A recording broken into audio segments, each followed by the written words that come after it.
welcome to Lunchtime Learning. My name is Alina and I'm a student from the University of Utah. Today we're going to be learning about cells today. Woohoo! So exciting! And we are going to jump into the book and then we're going to do a little activity at the end. And I want you to share this with your friends and your family to do this project with you, and it's going to be so much fun. Alright, see you there. Alright everyone, today we're going to be reading A Drop of Blood for our book by Paul Showers and illustrated by Edward Miller. And just so you know, this is a little Halloween theme, but that's totally alright.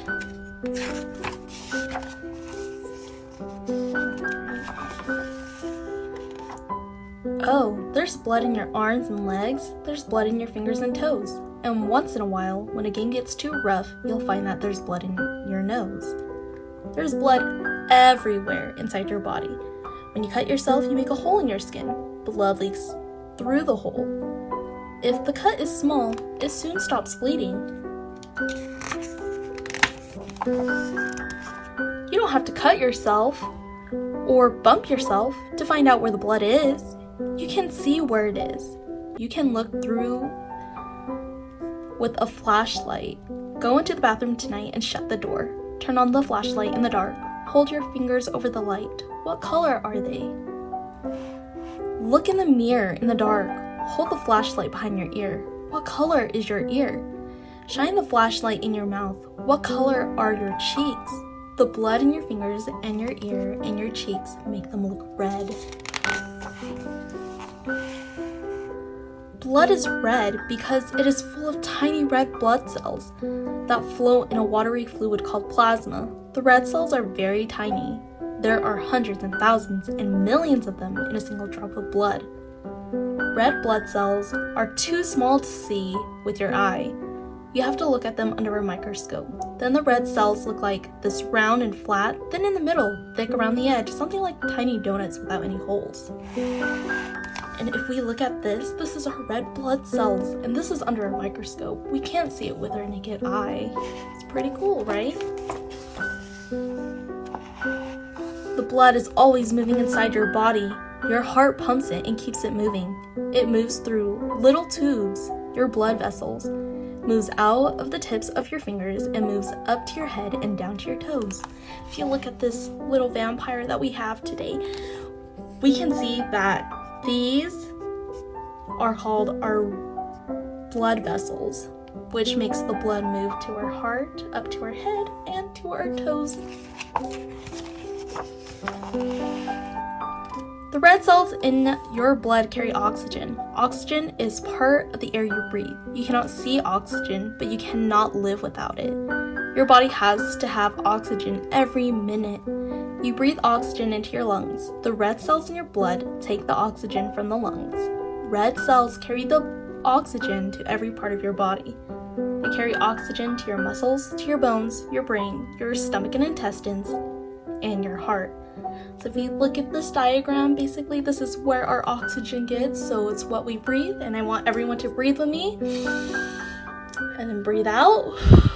So basically, we are breathing in air and our cells are taking those air. And if we look at this diagram of the little vampire that we have here, we're gonna look where the oxygen travels.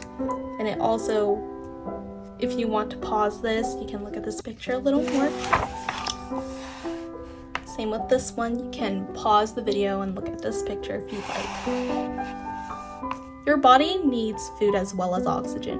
When you eat, the food goes down to your stomach and your intestines. Their food is changed into a fluid. The fluid moves from your intestines into your blood. You cannot see the food anymore, even under a microscope, but it is in your blood. Your blood takes the food and the oxygen to every part of your body. It takes food to your bones to make them grow, to your muscles to make them strong, to your fingers and your toes, even your brain. So if you look at this diagram right here, this is the small intestines that we're looking at.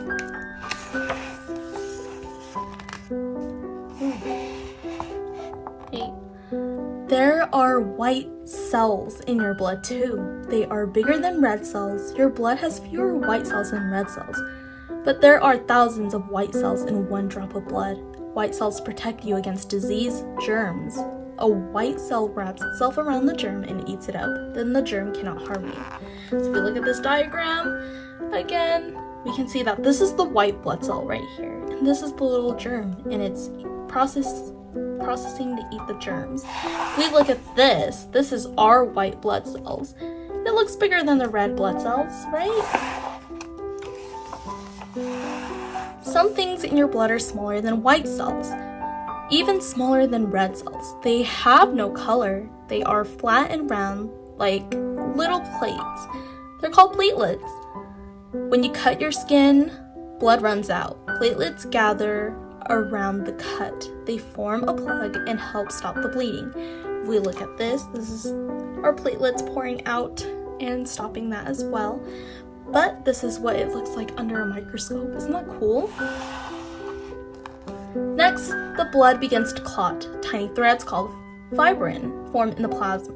The fibrin thread makes a net across the cut. Red cells and white cells are caught in the net. Soon, the net becomes thick with red and white cells. A clot has formed. The blood cannot flow through the clot. The bleeding stops. The clot hardens and becomes a scab. Later, new skin will grow under the scab and close the cut. This is what it looks under a microscope. The fibrin, it looks so cool. And this is what happens to make our owies happen. Or our scabs, right? Little people do not need much blood. Kathy is 1 year old. And this is Kathy. She weighs 24 pounds. She has about 1.5 pints of blood in her body. That's less than 1 quart. If you want to look here as well, this is the pint and this is 1 quart. So she only has 1 quart. Whoa. Big people need more blood. Russell is 11 years old. He weighs 88 pounds. He has about 5.5 pints of blood in his body. That is less than 3 quarts. So remember, this is almost 3 quarts, right? An adult who is 6 feet tall and weighs 180 pounds has about 11 pints of blood.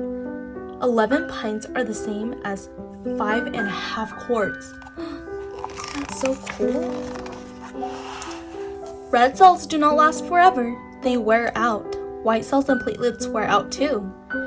But your body makes new red and white cells and platelets every day. When you cut yourself, you lose some blood. You lose red cells and white cells. You lose platelets. But that doesn't matter. Your body has plenty of new ones to take their place. It keeps making new ones all the time. Sometimes I cut my finger. Sometimes I scrape my knee. Sometimes I drop or 2 of blood comes dripping out of me. That means I lose some platelets, some white cells, and some red. I lose them by the millions in every drop I shed. But I don't get excited about my bleeding. For all the blood that oozes out, there's plenty more that's in. If you guys want to stop and pause about learning more about your blood, you definitely can do that right now. And if you look at this, it will help you learn more about yourself. Alright, and that's the end of this book, and I recommend this book if you want to learn more about red blood cells.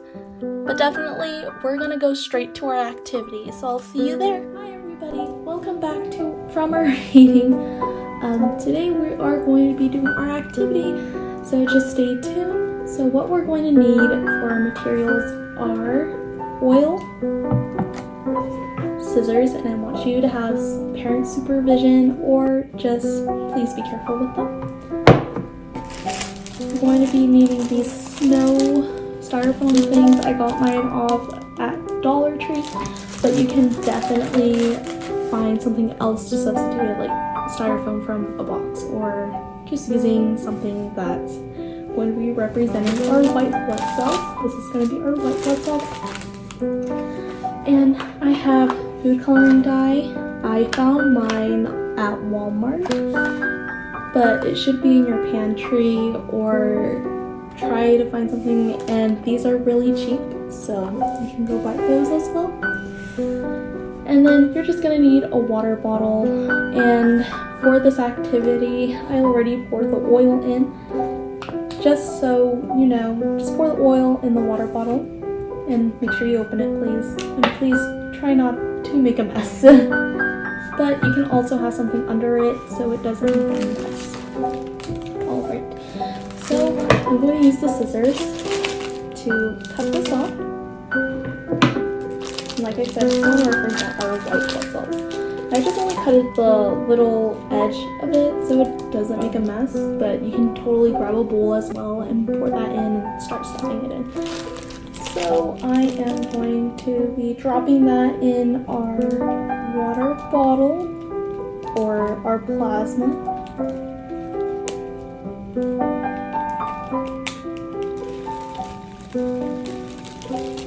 Just so you know, it's going to be messy like how I did it. Just like that. And it's such a mess already. But it should be looking like this. I didn't pour a lot of oil as well because I didn't have enough oil. So just make sure you put a little bit in there if you'd like. Then the fun part, we have multicolored cells.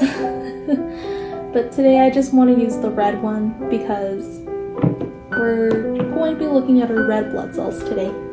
So what I want you to do is pour at least a few drops, maybe like 5 or 6 drops. After that, you're going to close that.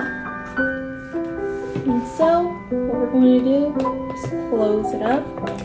Just make sure it's closed tight because we're going to shake this. And also for this activity, I want you to have a piece of paper and a pencil or pen or colored pencils, whatever you'd like, because we're going to be documenting this. We're going to be scientists about blood today. Alright, if you look at this, looks pretty cool. I can see already red blood cells in there.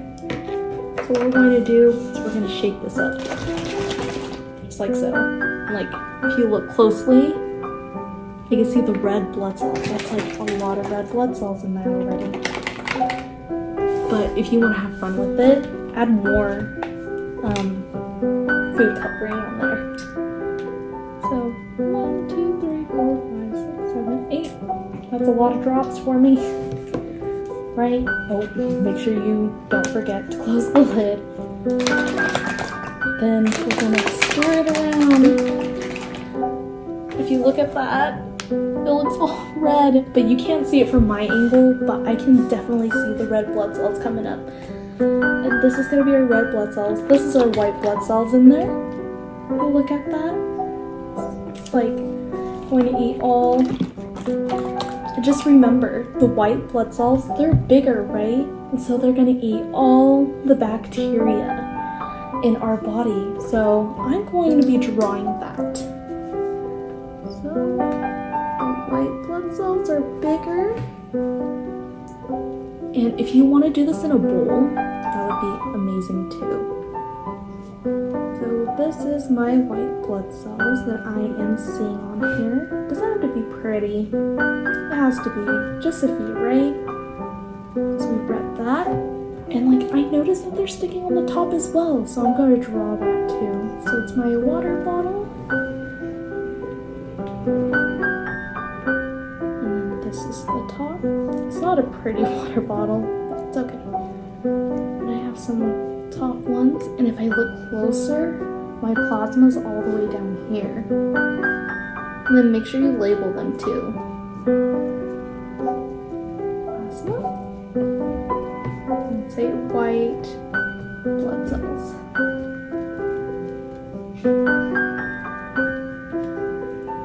And I can see the red on the bottom. So it's just like this. Represent our red blood cells. Red blood cells.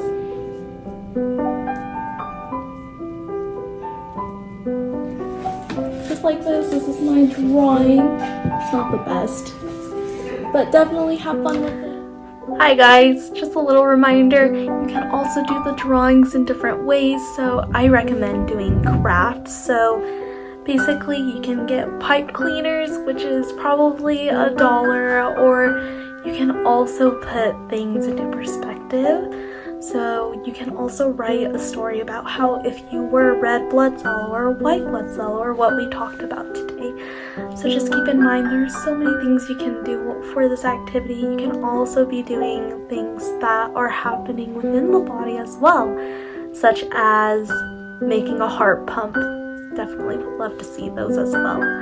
Alright, hope you had an awesome time with lunchtime learning with me, and hope that you make so many creative ideas. I can't wait to see them.